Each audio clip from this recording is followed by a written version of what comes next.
इतना कहूँगा, जो अपने मर्यादित संतुलित बयानों और अपने आचरण, अपनी दृष्टि और राजनेता के रूप में महत्वपूर्ण पदों पर रहते हुए अपने काम के कारण अपनी विशिष्ट पहचान बनाने वाले भाई सैयद शाहनवाज हुसैन जी, जिनके परिचय की कोई जरूरत नहीं है।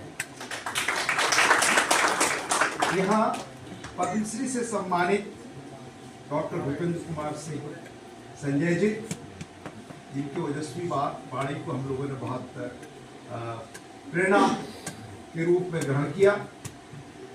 पद्मश्री उर्मिला श्रीवास्तव जी, बहुत सुंदर ढंग से उन्होंने मिर्जापुर की मशहूर कजरी को जीवंत बनाए रखा, उनके लिए बहुत बधाई।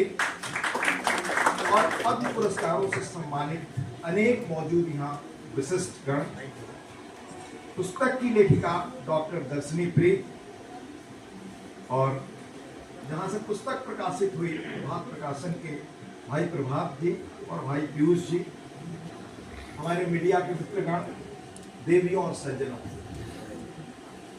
सबसे पहले डॉक्टर दर्शनी प्रिय को बहुत बधाई, जिनकी वजह से, जिनके महत्वपूर्ण काम की वजह से हम सब आज यहाँ एकत्र हैं और अत्यंत प्रेरक, जो आगे आने वाली पीढ़ियों के लिए प्रेरणा के रूप में जो पुस्तक काम करेगी, उसकी रचना के लिए उन्हें हम सबसे पहले धन्यवाद पुनः देना चाहेंगे। आप सबके बीच यहाँ मौजूद इस अवसर पर होना मेरे लिए निजी रूप से सुखद प्रसंग है, और उसकी वजह इस पुस्तक का लोकार्पण है प्रधानमंत्री मोदी के अनमोल रत्न। दरअसल प्रधानमंत्री जी के अनमोल रत्न रहती हैं विंध्यवासिनी माँ, 2 लाइन उनके लिए। नमो नमो विंध्येश्वरी, नमो नमो जगदम्ब, संत जनों के काज में करती नहीं विलंब। जिस आदर्श की हम बात करते हैं, जिस सत्ता की पैरोकारी की बात करते हैं, निश्चित तौर पे मैं इस बात की भी बहुत ही प्रशंसा करती हूँ कि मौजूदा हालात में ऐसे मालिकों को, ऐसे पद्मश्री को चुन चुनकर देश के एक माला में पिरोया जा रहा है, जो वाकई पद्म सम्मान के योग्य थे और काबिल थे। तो मैं ये भी कहना चाहूंगी, यहाँ जोड़ना चाहूंगी कि मौजूदा जनतांत्रिक प्रयोगों से सामाजिक संवेदना में जो एक बड़ा परिवर्तन आया है, स्पष्टतः मूल्य आधारित सत्ता की सीधी पैरोकारी उसमें दखल रखती है। शायद वो पैरोकारी ना होती तो पद्मश्री राष्ट्रपति भवन तक पहुंच नहीं पाते। तो मैं एक बार जोरदार तालियां उनके लिए भी देती हूँ, जिन्होंने इन पद्मश्री को, इन नायकों को अंधेरी गुफाओं से उजाले किए समझाया। और मैं बात करती हूँ, मैं अपनी लेखनी की भी मैं बात करती हूँ अपने के माध्यम से डॉक्टर दर्शनी प्रिय की तरफ से आप लोगों को धन्यवाद देना चाहता हूँ और शुभकामनाएं देना चाहता हूँ। जैसे जैसे सपने बढ़ते हैं, वैसे वैसे जीवन बढ़ता है। मैं तो कहूँगा, सपनों को बुनो, पालो, पोसो, बढ़ाओ अपनी पूरी लगन और मेहनत से। सपने ही तो भविष्य हमारा आपका। हाँ, अपने सपनों को पूरा करने के लिए दूसरों का सहयोग लो और दूसरों के सपनों को पूरा करने के लिए अपना सहयोग दो, क्योंकि जीवन का आधार ये सहयोग के बिना हम सबकी उत्पत्ति नहीं हुई होती, सहयोग के बिना हम सब की उत्पत्ति नहीं हुई होती, ना ही होता इतना विकास एवं विस्तार। आज यहाँ जो पूरा हो रहा सपना ही तो था, और क्या। हमारे सपनों को संवारने के लिए आपको धन्यवाद और आपके सपनों को संवारने के लिए हमारी शुभकामनाएं। हाजपा और हाजपा, जो आपको शायद याद होगा, पिछले दिनों वो बिना चप्पल के राष्ट्रपति भवन में आते हैं, पद्मश्री ग्रहण करते हैं। और जब मैं उनके घर पहुंचती हूँ तो बियावान जंगल है और वहाँ पे उनके पैरों में चप्पल नहीं है और शरीर पे कपड़ा नहीं है। और मैं देखती हूँ कि उन्होंने गुल्लक में पैसा एकत्रित करके गांव के बच्चों के लिए स्कूल बनवाया है। तो ये हमारे देश के नायक हैं। मैं जाती हूँ कर्नाटक में, तो मैं देखती हूँ वहाँ पे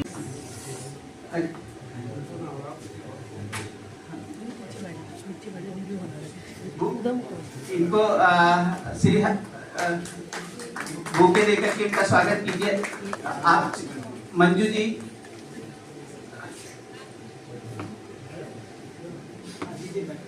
जी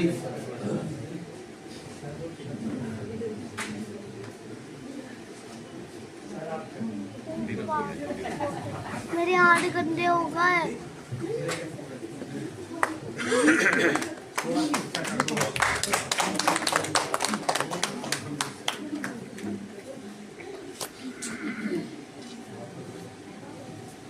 तमाम अतिथिगण जो दूर दूर से आए हैं, हमारे सम्मानीय हरिवंश सर, हमारे पद्मश्री प्रभात प्रकाशन और तमाम ऐसे लोग, हमारे हुसैन सर, सभागार में उपस्थित सभी सुधीजनों को मेरा प्रणाम। हृदय तल की गहराइयों से मुझे उम्मीद नहीं थी, अपेक्षा नहीं थी इतने लोग आएंगे और इतने लोग साहित्य प्रेमी हो सकते हैं, मुझे इसकी तो कतई अपेक्षा नहीं थी। अभी पीयूष जी से भी एक चर्चा हो रही थी कि साहित्य को सुनने वाले लोग कम नहीं हुए, साहित्य को समझने वाले लोग कम नहीं हुए, बल्कि लगातार इसमें वृद्धि हो रही है। एक लेखिका के तौर पर अगर मैं बात करूं, पुस्तक की अब आते हैं, साहित्य की चर्चा जब हो रही थी और हमारे वरिष्ठ लोगों ने कहा कि पद्मश्री सम्मान से सम्मानित लोगों की पुस्तक को संग्रहित करना, उनकी जीवनियों को, उनके कर्तव्य परायणता को, उनके समाज के प्रति उदात्त भावनाओं को पुस्तक में लाना मेरे लिए इतना जरूरी क्यों था।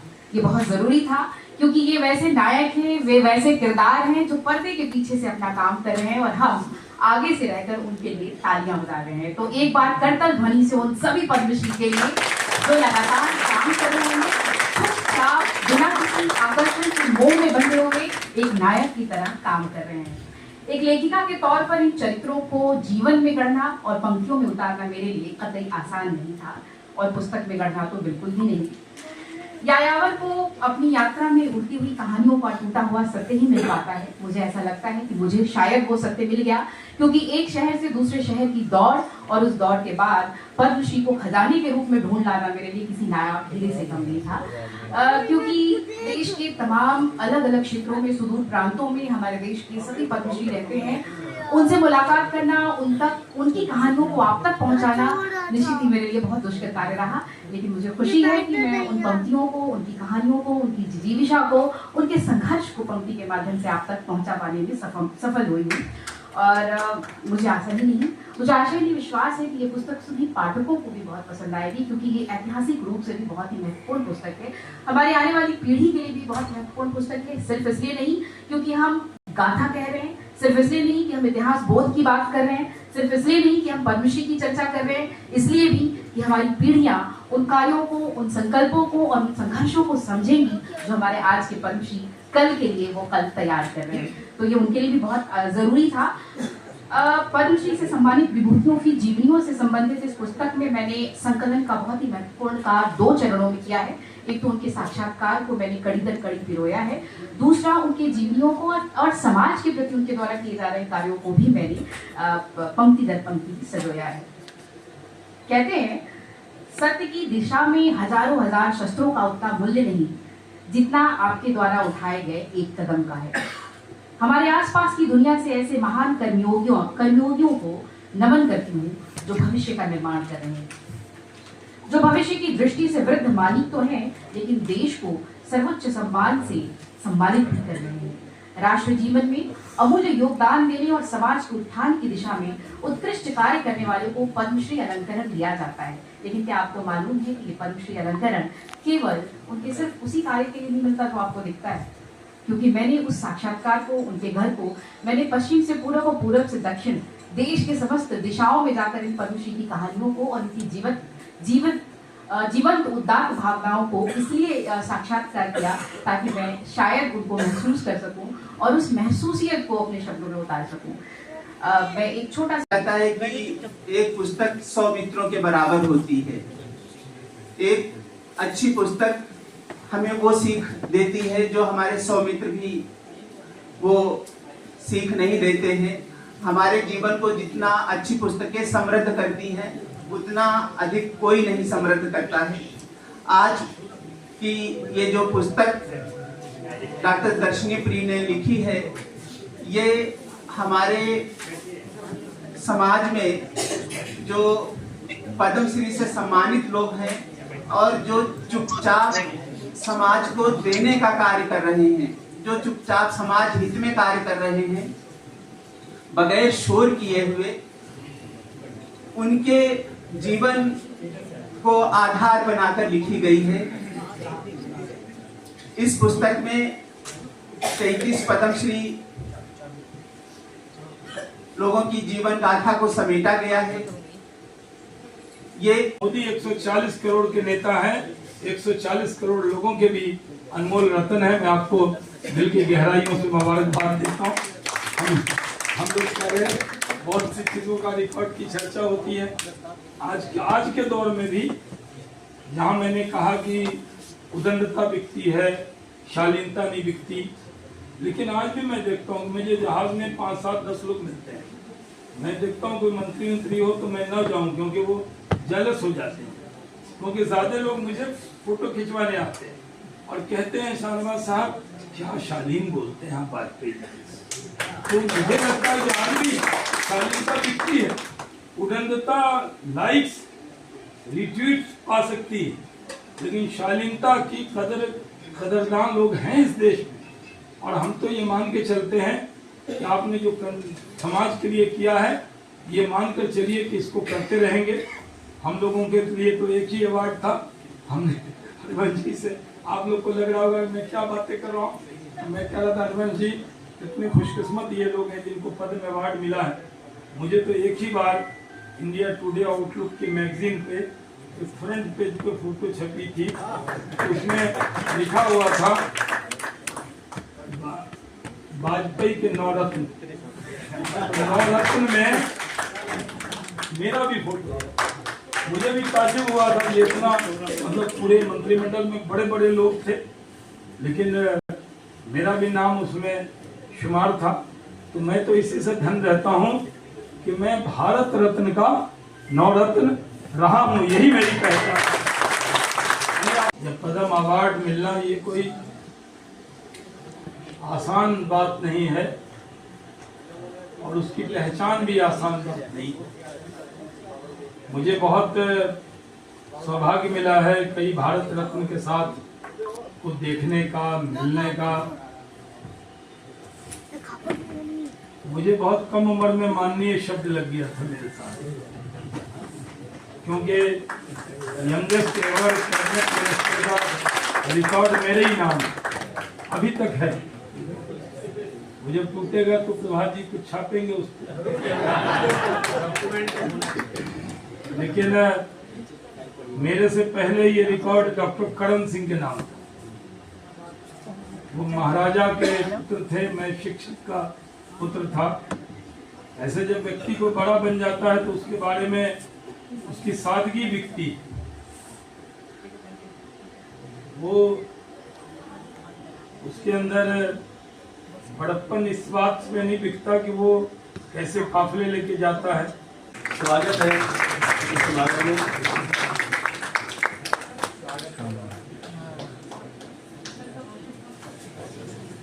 आप लोगों का बहुत बहुत धन्यवाद। सर आपका बहुत बहुत धन्यवाद। और अभी हमारे बीच में आपकी तालियों के बीच पहुंचे हैं आदरणीय सैयद शाहनवाज हुसैन जी, जो वरिष्ठ नेता हैं, बीजेपी से प्रवक्ता हैं और मीडिया के विभिन्न प्लेटफॉर्म्स पर रोज शाम को आप राष्ट्रवाद की बात रखते हुए आप उनको देखते हैं। आदरणीय आपका अभिवादन है, स्वागत है। हम पुष्पमाला से, पुष्पगुच्छ से और कुछ फूल से आपका अभिवादन करते हैं, आपका स्वागत करते हैं और एक बार आपकी जोरदार तालियों से सर का अभिनंदन करें।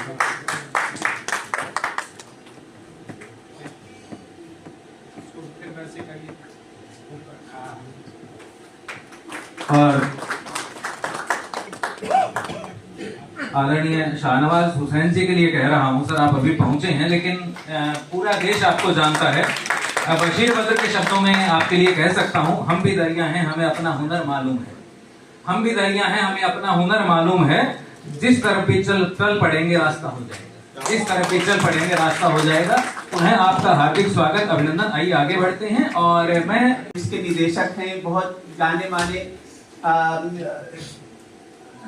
आर्थोपीडिशियन हैं और आप पद्मश्री से सम्मानित हैं, कई पुस्तकों के रचयिता हैं और मैंने बताया कि बहुत अच्छे कर्मयोगी हैं। इनका कोई 1 मिनट भी ऐसा नहीं होता है जब ये कुछ कर नहीं रहे होते हैं। मुझे टाइम मैनेजमेंट का बहुत अच्छा उदाहरण इनसे सीखने को मिला।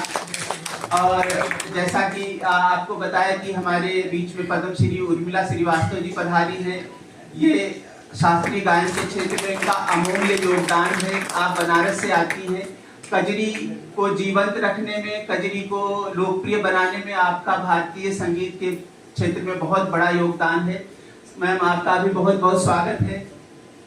आज की जो लेखिका है डॉक्टर दर्शनी प्री जी, ये हमारे साथ में कुछ दिनों पहले तक ये राज्यसभा में एज ए संपादक काम कर रही थी।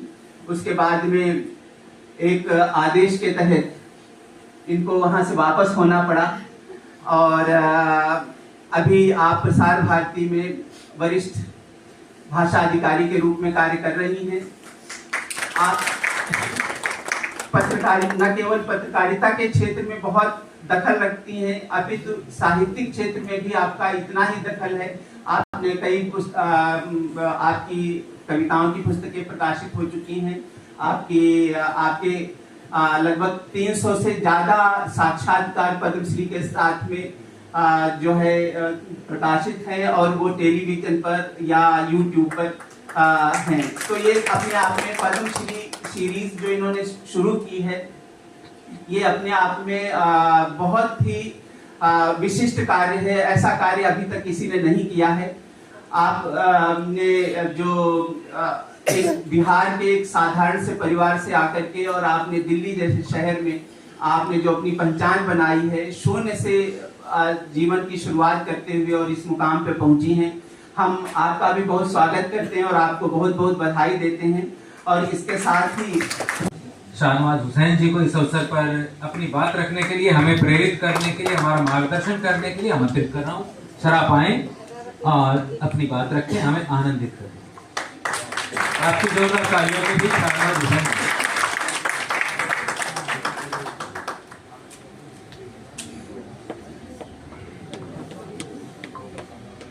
यहाँ पर मौजूद हमारे अभिभावक और माननीय सभापति श्री हरिवंश जी, श्री धर्मशिला गुप्ता जी राज्यसभा की सदस्य जो अध्यक्षता कर रही, यहाँ पर मौजूद माननीय भूपेंद्र कुमार सिंह जी, मैं वैसे चाहता हूँ आप अपनी तालियों का योगदान दें।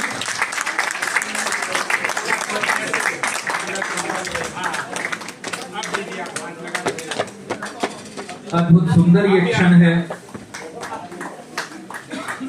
छायाचित्र अपने कैमरे में इसे कैद करने, आप अपने नयनों में इस चित्र को, इस अवसर को कैद कर लीजिए। ऐसे अवसर बहुत कम होते हैं, बड़े अमूल्य अवसर है, खासतौर से डॉक्टर दर्शनी के लिए ये बड़ा अवसर है। हम बधाई देते हैं आपको भी और प्रभात प्रकाशन को भी। अद्भुत।